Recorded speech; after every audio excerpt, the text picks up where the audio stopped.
कहेंगे पाकिस्तान हमारा मुल्क है, पाकिस्तान हमारा मुल्क है। पाकिस्तान की केयर करते और कायदे आज़म अली जिन्ना में होते। कायदे आज़म अली जिन्ना को पता है था कि हम एक दिन फैसल मॉस्क गए थे। मुझे वहाँ कायदे आज़म आए थे नजर। वहाँ पर उतार कर जाते हैं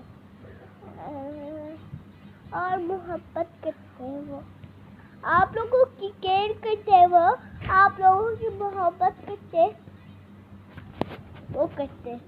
मामा ये भी खाए।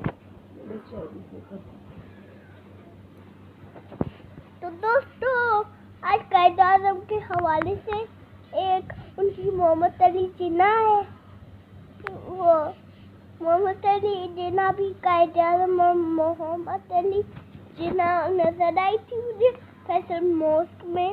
और मेरे पापा मुझे रोज पहले फैसल मॉस्क लेकर गए थे। मेरे पापा इस्लामाबाद भी लेकर गए थे। एबटाबाद भी लेकर गए थे। पाकिस्तान दिखाने लेकर गए थे। दोस्तों आप भी वहाँ जाए। आपको